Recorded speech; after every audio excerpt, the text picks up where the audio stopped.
Hello, my name is Olivia Kissling, and this is a presentation about one of Nebraska's greatest landmarks, ashfall fossil beds.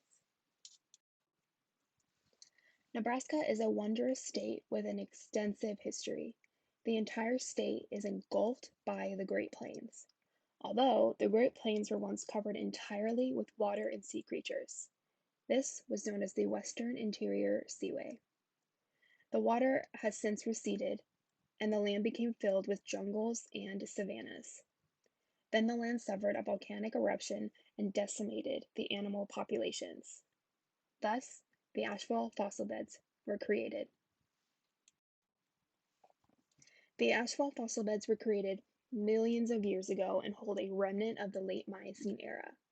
This landmark is located between farmlands in northeastern Nebraska, more specifically in northern Antelope County in Nebraska. The state has expanded to nearly 360 acres of excavated land. Scientists are continuing to uncover hundreds of prehistoric skeletons beneath the volcanic ash from millions of years ago.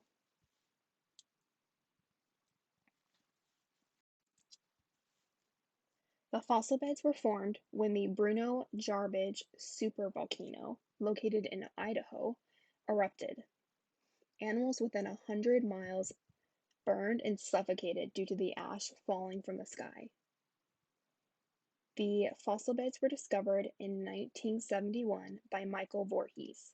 He and his wife were walking on the countryside when he happened to find a baby rhino head sticking out the side of a cliff.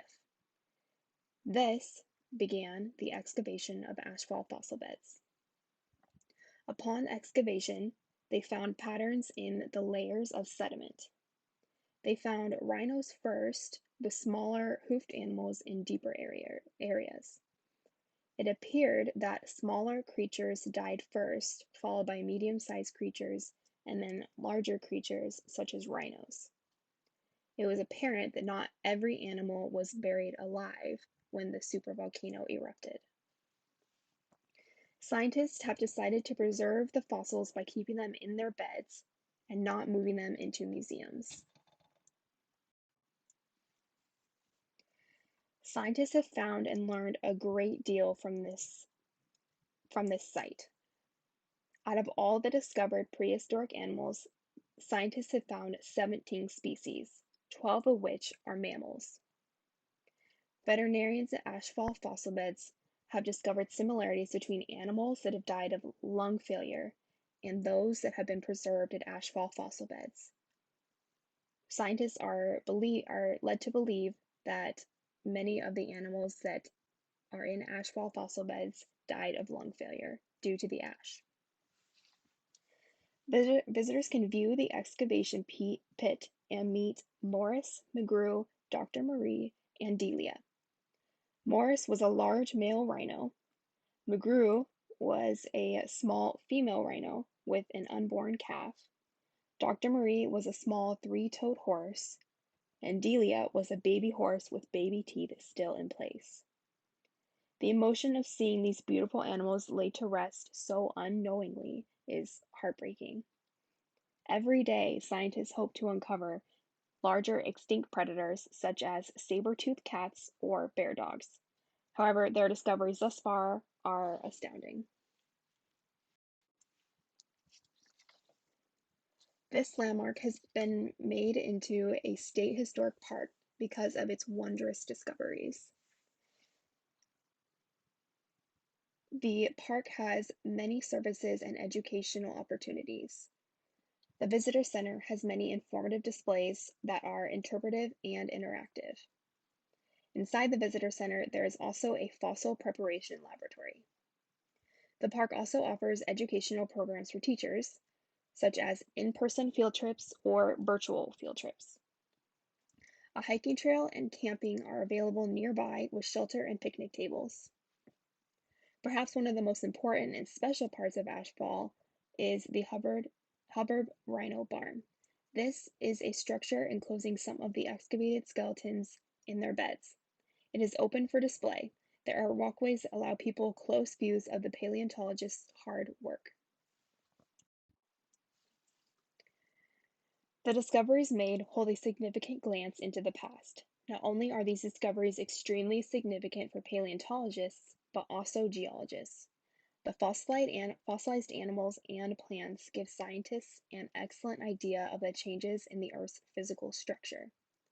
The fossilized remains also allow scientists to understand the behaviors of the animals, whether they were earthbound, carnivores, omnivores, herbivores, and their species-specific habits. Scientists are able to link behaviors between the fossilized animals and modern species. Behaviors are seen as evolutionary adaptive traits. Lifelike reconstructions of these long dead animals are being created and studied for similarities and differences across modern and late species. This incredible discovery is unbelievably significant to Nebraska. Nebraska has an extensive history, most of which is entangled in the history of the Great Plains. Nebraska does not have many historical landmarks and attractions, but the ones that Nebraska does have are extraordinary. The ashfall fossil beds are a preserved time capsule of Nebraska's past. The animals have been perfectly preserved where they fell millions of years ago. Nebraska's past can be understood through geological and ethological and paleontological methods. We can also catch a glimpse into the future. Understanding the past allows us to predict the future of both the animal species and the Earth's physical structure. This amazing landmark is a perfect snapshot of Nebraska's prehistoric past. It is useful for many scientific domains such as genetics, geology, and evolution, all of which are extremely useful for preparing for the future. When I was in grade school, I visited ashfall fossil beds with my family, and I was absolutely blown away. It was a surreal experience that left me fascinated and totally in awe. I recommend that anyone visit this place, whether they are from Nebraska or not. These are my sources, most of which are from the UNL Ashfall website and the Nebraska Studies website. Thanks.